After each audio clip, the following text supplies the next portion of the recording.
When you mention the name San Francisco, your mind conjures up a postcard-perfect picture. The majestic Golden Gate Bridge rising from the fog, the iconic Victorian homes of Poplar Square, and the steep, gravity-defying hills of streets like Lombard Street. You imagine the history of the gold rush, the bohemian spirit of the hippies of the 1960s, and the technological revolution that transformed this city into the capital of global innovation. San Francisco is for many the symbol of the American dream, a beacon of freedom and progress on the Pacific Rim. It is a city that prides itself on its history, its diversity, and its endless capacity for reinvention. Its name evokes the romance of the Bay and the ideal of an open and prosperous society.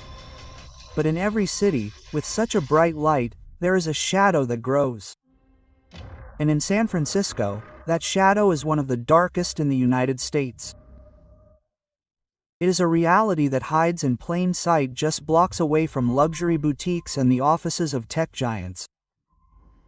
In this other San Francisco, the gleam of skyscrapers reflects off the puddles on the dirty sidewalks. The aroma of specialty coffee mixes with the stench of misery, and the laughter of tourists on the cable cars is drowned out by the silence of desperation.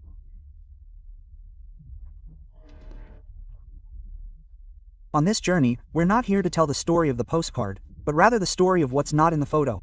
We won't talk about fortune, but about ruin, not about progress, but about regression. We invite you to look beyond the fog to encounter the human face of a crisis that's consuming one of the wealthiest cities in the world. San Francisco is a city of two parallel realities, and today we dare to enter the one that many prefer to ignore.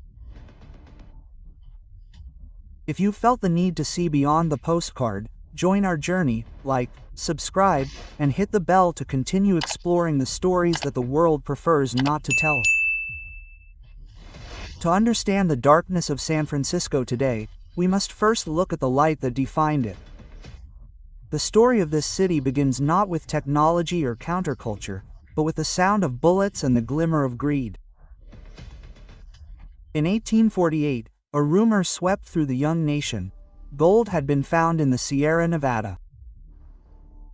The rush that followed was a human stampede that would change the geography and destiny of California forever. Men from all over the world, Latin America, Europe, China, flooded into a small fishing village then known as Yerba Buena. In just a couple of years, that village had transformed into a chaotic, vibrant metropolis. It was a place where fortune could smile on anyone with the strength, luck, or audacity to dig. Abandoned ships in the bay were converted into hotels and warehouses, and the population grew exponentially, creating a wealth and an anything-is-possible spirit that became embedded in the city's DNA. San Francisco's motto: gold in peace, iron in war. Gold in peace, iron in war, encapsulated that spirit of struggle and prosperity. But the gold rush was just the first act. San Francisco constantly reinvented itself. After the Great Earthquake of 1906, the city rose from the ashes with astonishing determination, rebuilding itself bigger and stronger. It became a hub for trade and banking, and the port of San Francisco came alive with ships from all over the world docking at its piers. The sound of ship horns, the bustle of longshoremen, and the salty, humid air of the bay were the pulse of a city that felt invincible. It was the gateway to Asia and the great economic engine of the West. Cultural and social life also flourished, from the bars and saloons of North Beach to the tea houses of Chinatown, the oldest Chinatown in North America. The city was a vibrant mix of cultures, cuisines, and languages. In the 1960s, the city's spirit was transformed yet again, this time in a way that would resonate around the world. The Ashbury district became the epicenter of the counterculture. Thousands of young people flocked to the city seeking a freer life, away from the norms of their parents and the Vietnam War. It was the summer of love, a time when music, art, and poetry flowed freely. The streets filled with flowers, colors, and the smell of incense, with a sense of community that felt both real and tangible. The city was not only tolerant, it was a sanctuary for those searching for an identity, a place to be themselves. San Francisco's diversity became both a virtue and a banner. The civil rights movement, the fight for LGBTQ+ rights, and environmental activism all found their voice and home here. This spirit of innovation and acceptance did not stop at the culture. In the 1980s, San Francisco and the Bay Area became the heart of the technological revolution. Silicon Valley was born, and the influx of engineers, programmers, and entrepreneurs brought a new wave of wealth. Old brick buildings became the headquarters of multi-million-dollar tech companies. The city, once fueled by gold and industry, now moved to the rhythm of bits and bits. The cost of living skyrocketed, but this was justified by the promise of endless prosperity. San Francisco seemed to have found the secret to eternal youth and infinite wealth. Old factories and warehouses along the waterfront were transformed into luxury lofts and minimalist offices, leaving behind an industrial history that was no longer necessary. The air no longer smelled of coal smoke, but of freshly roasted coffee and the sweet aromas of artisan bakeries. The city became a bubble of wealth. The opulence of the nouveau riche, the natural beauty of the surroundings, and a temperate climate made it a dream place to live. The LGBTQ community flourished in the Castro district, cementing San Francisco's status as a mecca for diversity. Festivals, an art scene, and world-class cuisine were the envy of other major cities in the United States. People walked its streets with a mixture of pride and confidence, feeling part of a place that was undeniably special. The city felt like a utopia, a place where money, culture, and freedom could coexist in harmony. But like all mirages, the reality behind it was far more fragile and painful.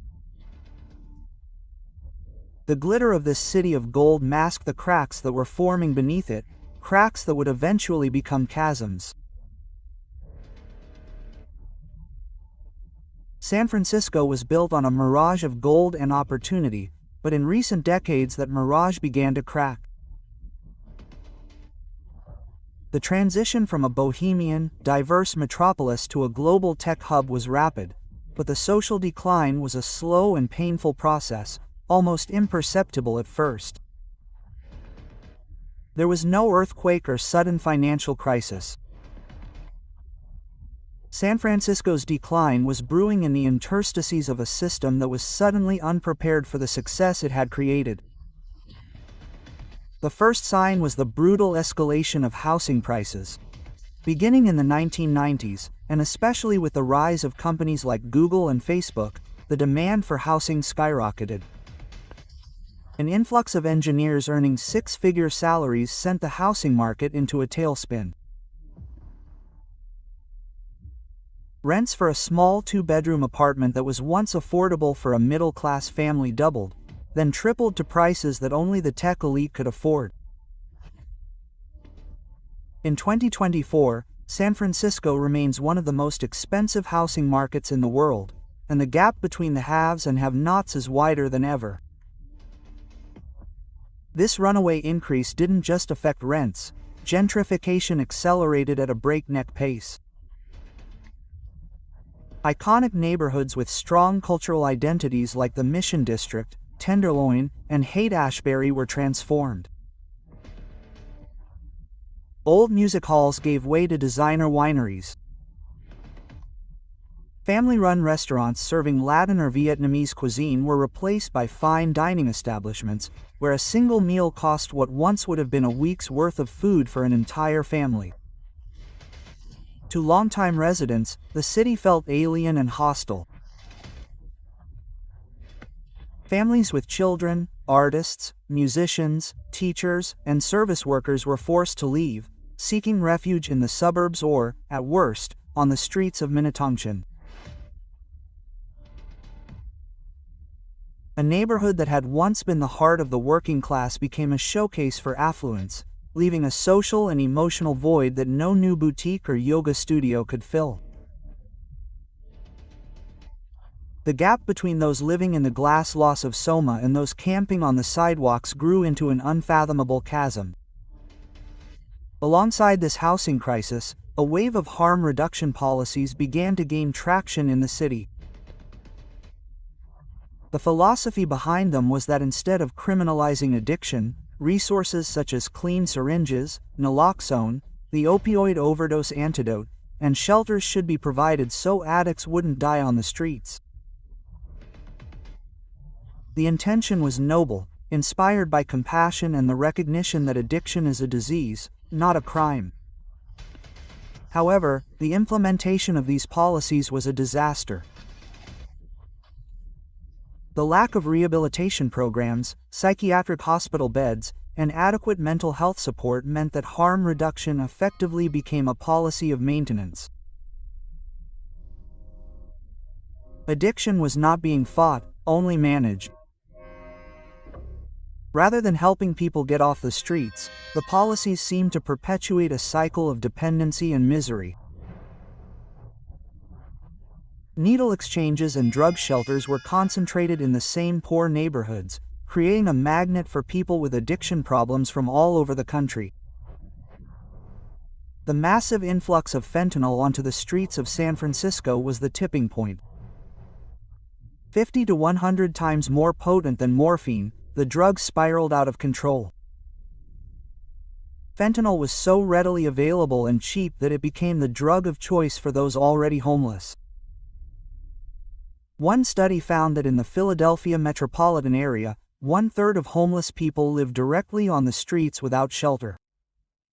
A statistic that resonates with San Francisco, where the homeless population has grown exponentially. Lack of funding and bureaucracy crippled any attempt at a rapid and effective response. Meanwhile, the streets filled with people with severe mental health issues who, with nowhere to go and no access to treatment, spiraled deeper into despair and addiction. Fentanyl became a quick and brutal solution to a pain that was not just physical, but emotional and psychological.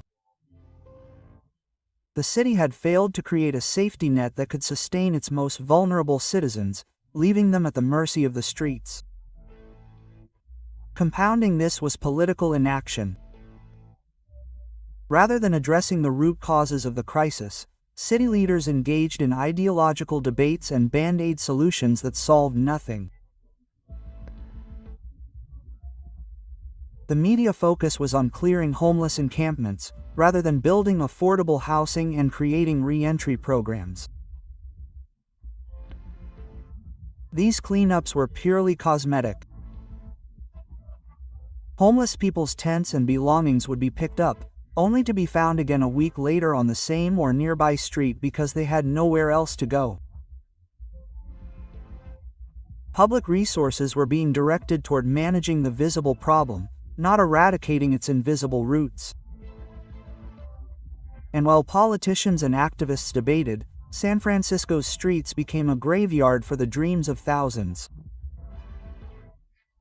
Officials promised to reclaim areas, but all they did was move the problem from one place to another. The COVID-19 pandemic accelerated the decline dramatically. Business closures and reduced tourism took a toll on the local economy. Many people lost their jobs and homes, adding to the homeless population. The exodus of workers who were now able to work remotely left the city with empty office buildings, making the homeless problem even more visible and concentrated in downtown areas. The arrival of the pandemic also made fentanyl cheaper and more accessible, as drug cartels quickly adapted to the new reality. What was once a problem concentrated in certain areas spread throughout the city. Business centers emptied out as remote work rose, and once bustling streets grew eerily quiet, only serving to make the growing problem of homelessness and addiction more apparent. San Francisco, the city of technological utopia, found itself in a brutal paradox.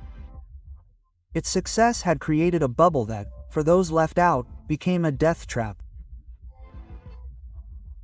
The divide between those living in million-dollar apartments and those sleeping in tents on the sidewalk isn't just a matter of wealth. It's a manifestation of a system that has failed to protect its most vulnerable citizens. The city's once spirit of community and acceptance has eroded, replaced by a quiet indifference. The price of progress had been too high, and now the bill is being paid in the streets.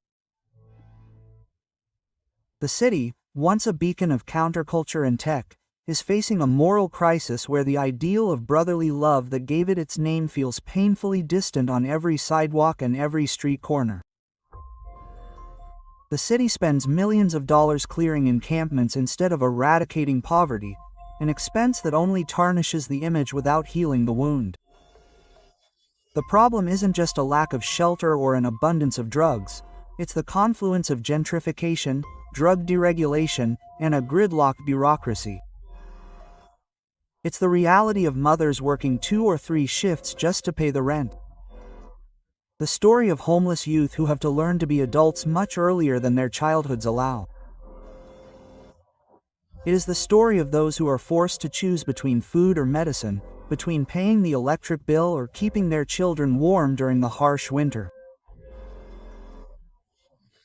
The city of brotherly love has become a city where love is a luxury that many cannot afford and freedom is an unattainable ideal for those living on the streets. Today, San Francisco's dark side is not hidden in remote alleys or in off-the-beaten-path districts. It is on full display on its main arteries.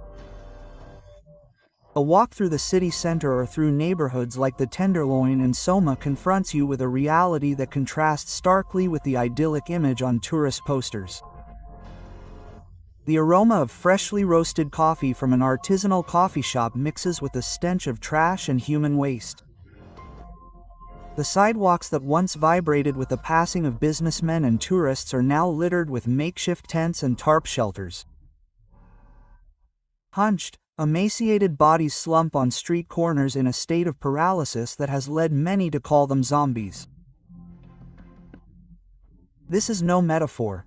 It is the visible manifestation of the fentanyl that has invaded the city and become a silently spreading epidemic. The first image that strikes you is not the local stalls or the sound of children playing, but hunched, trembling bodies, as if all the life has been drained from them. They are not going anywhere, they are not seeking hope, they are just waiting for their next fix. Fentanyl is the protagonist of this hell. It is a drug so powerful and cheap that it has made addiction more lethal than ever. Its use causes a paralysis that freezes addicts in unnatural positions, with their heads down and their bodies motionless, as if all the life has been drained from them. Adding to this terror is a veterinary sedative, xylazine, which is being mixed with the heroin and fentanyl.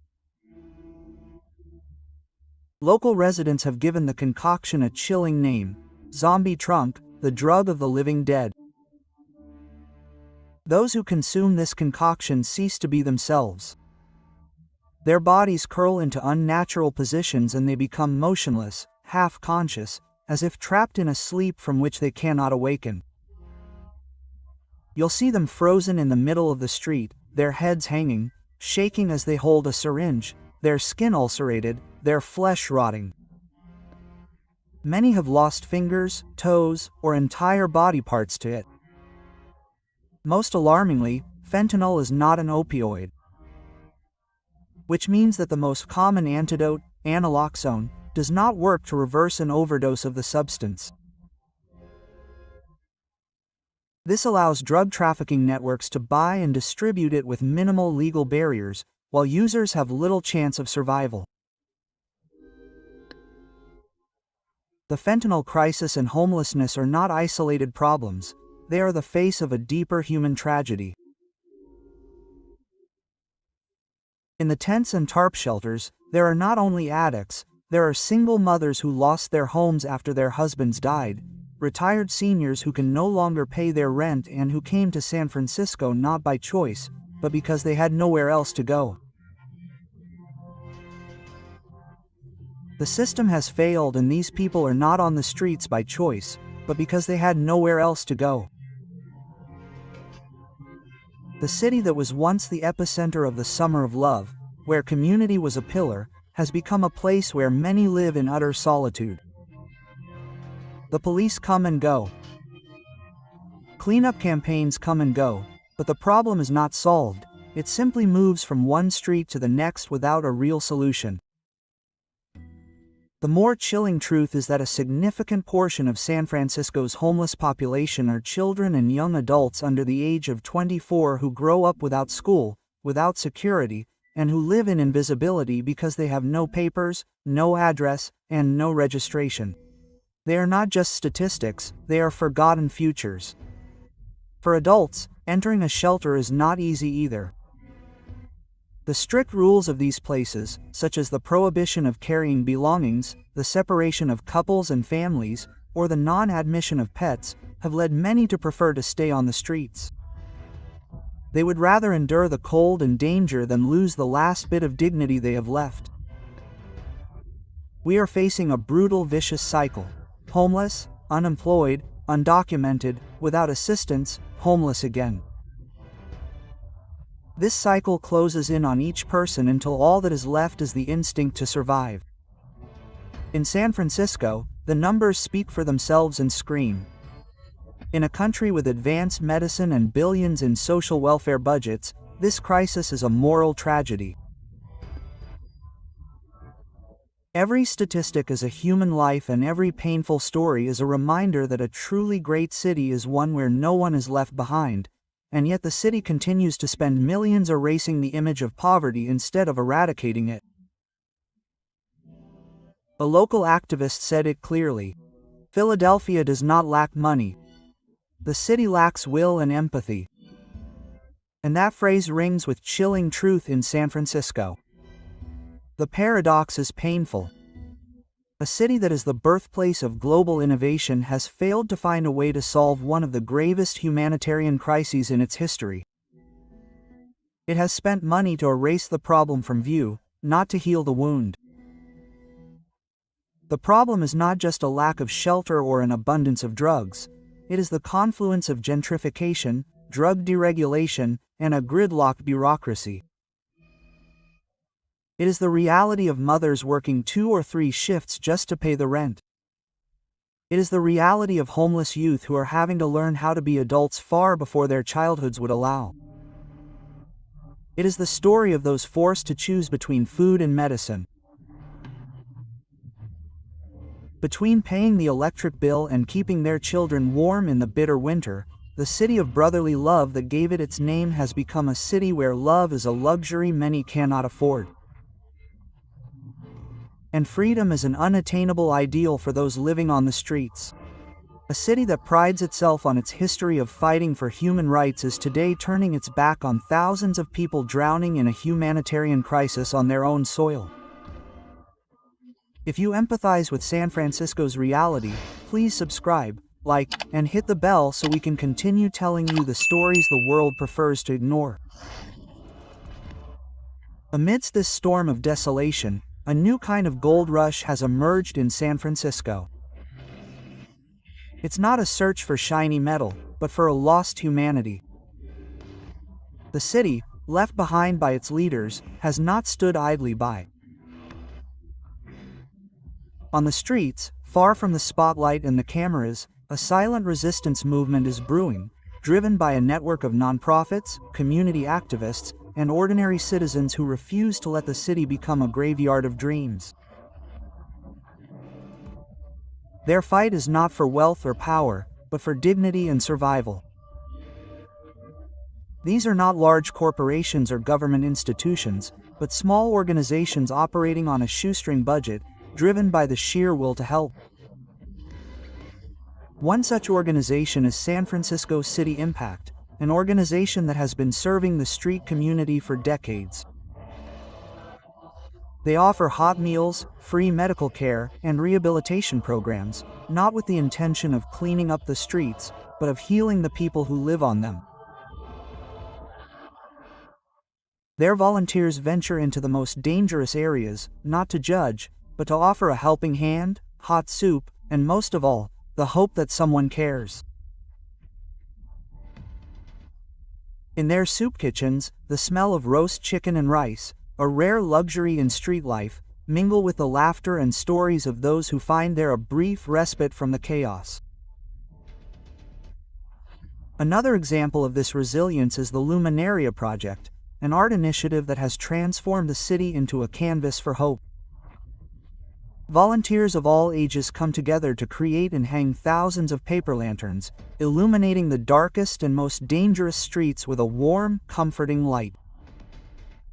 The goal isn't just to beautify the space, but to remind the community that beauty and hope still exist. The lanterns, often painted with messages of love and support, stand as a silent testament that the spirit of San Francisco, that of counterculture and community, is not dead. They're a reminder that even in the darkest of nights, people are coming together to create their own light. Local cuisine has also been a vehicle for resistance. Rather than give in to gentrification, some restaurants and food trucks have chosen to stay local, becoming bastions of local culture.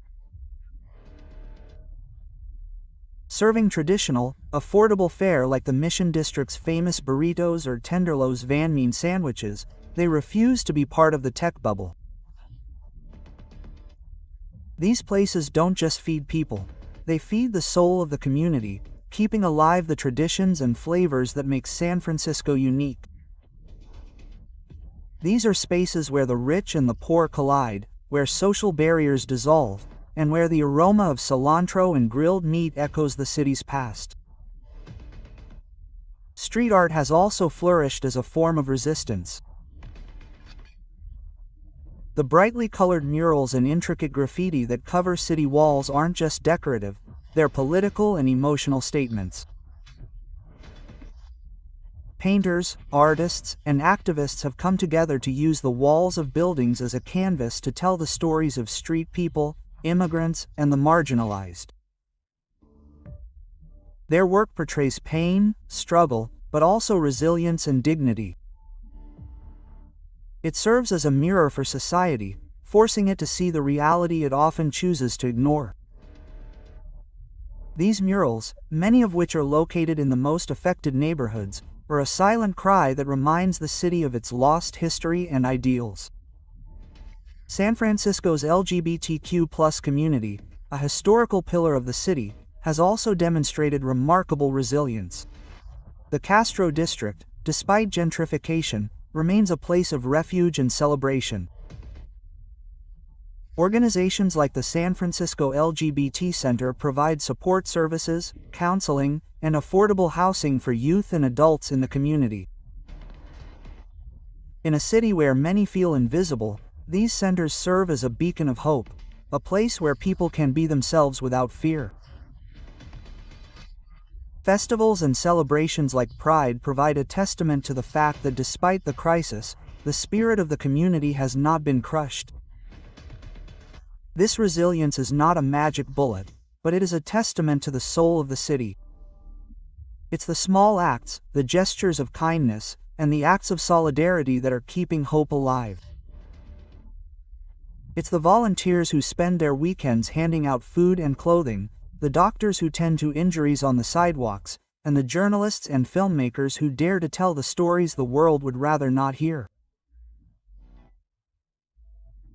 The people of San Francisco are proving that the city's true wealth lies not in glass skyscrapers or six-figure salaries, but in compassion, community spirit, and a willingness to leave no one behind.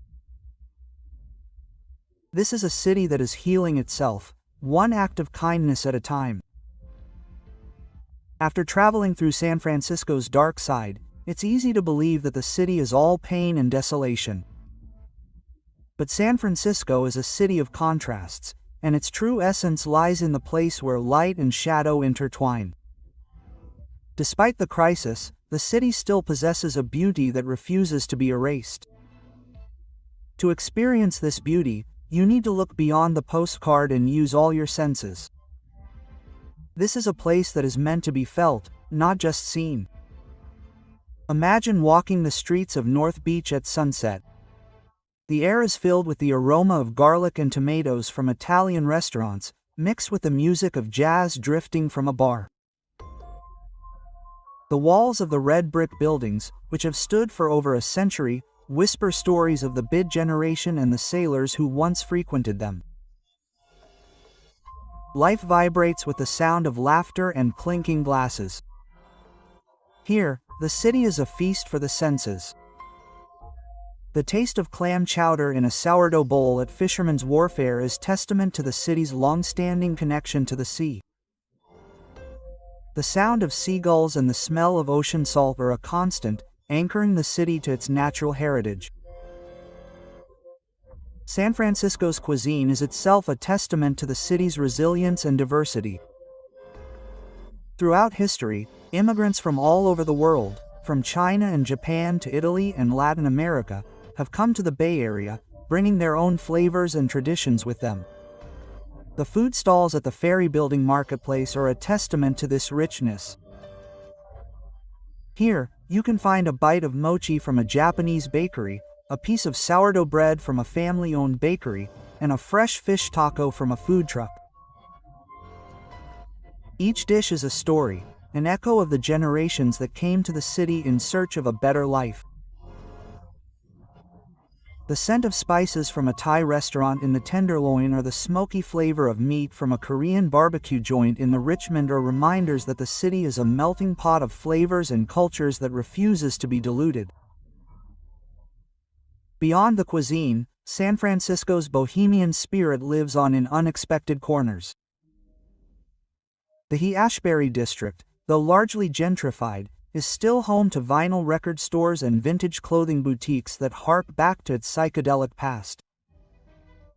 The smell of incense wafts from storefront doors, and the sound of an acoustic guitar often echoes through the streets.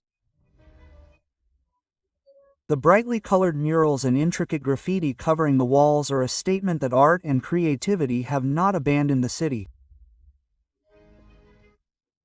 In the Castro neighborhood, brightly colored homes and rainbow flags fluttering in the wind are a symbol of pride and acceptance. Festivals and parades held there throughout the year are an explosion of color, music, and joy, reminding us why the city was and continues to be a beacon for the LGBTQ+ community. San Francisco's ever-present nature offers a respite from urban turmoil. The sound of waves crashing against the rocks at Land's End and the sight of the Golden Gate Bridge emerging from the fog are a reminder that the city is a place of untamed natural beauty. Parks, like Golden Gate Park, one of the largest urban parks in the world, are a green lung where people can escape the chaos of the street. Here, the scent of flowers in the Japanese botanical garden and the sound of children laughing on the swings are a reminder that life goes on. The city is also home to a vibrant live music scene, with concerts ranging from classical music at Davis Symphony Hall to alternative rock at small venues in the Mission District. Every melody, every note, is an expression of the city's soul, its ability to create beauty amidst adversity. The city's culture is also celebrated through annual festivals and events that draw thousands of people. San Francisco's Carnival, with its elaborate costumes and floats, is an explosion of color, music, and dance that celebrates the city's Latino and Caribbean heritage. The Bayside Summer Music Festival, held in city parks, draws artists from around the world and provides a soundtrack to sunny days. The Chinese New Year Parade, with its dragons, fireworks, and red lanterns, showcases the city's rich history of Chinese culture. These events not only attract tourists but are also a time for the city's people to come together and celebrate their diversity. Are a testament to the fact that despite its challenges, the spirit of community has not been crushed. San Francisco is a city that challenges you to look closer. You can't understand its darkness without appreciating its light. You can't understand its pain without feeling its spirit of resilience. It's a city that invites you to see beauty in the unexpected, to find hope in people's stories, and to believe that the city of gold, despite its scars, still has the power to shine. We've journeyed through the lights and shadows of San Francisco. We've seen the city of the gold rush and the ideals of the counterculture. We've witnessed how ambition and technological progress have created a divide that has swallowed thousands of people. We've walked the hell of the streets, where fentanyl has turned human beings into zombies and indifference has become the norm. And yet, amidst all this darkness, we also discover an unwavering light in the form of human resilience. We saw the volunteers who feed, the artists who inspire, and the community organizations that refuse to let the city die in silence. San Francisco is not just a lesson in the failure of public policy or the danger of greed. It is a mirror that forces us to look at ourselves. It shows us that the true measure of a city is not the glitter of its skyscrapers or the wealth of its corporations, but how it treats its most vulnerable citizens. The city of brotherly love faces a moral challenge, and the answer to that challenge will come not from leaders, but from the actions of the people. Change will come not in the form of marketing campaigns or empty promises, but through acts of kindness, solidarity, and compassion found in the streets. Despite its wounds and scars, San Francisco remains a place of unique beauty and resilience. It is a city that has refused to die. It has withstood earthquakes, fires, and plagues, and it continues to resist. Its soul lives on. In the colorful murals, in the music of its streets, in the diversity of its people, and in the flavor of its food. It is a city that, despite everything, invites you to believe in the possibility of a better future, not only for itself, but for all cities in the world that face similar challenges. Hope for San Francisco is not a utopian dream. It is a tangible force that is built day by day, one hot meal at a time, one healed wound at a time. If after this trip San Francisco is no longer just a postcard to you, but a place with a soul and a history, I invite you to reflect. What story surprised you the most in this documentary? What do you think an ordinary citizen could do to help solve a crisis like this? And finally, what other corner of the world would you like to discover with us? Tell me in the comments, and don't forget to subscribe, like, and activate the bell so that we can continue exploring the deepest corners of the world together. No,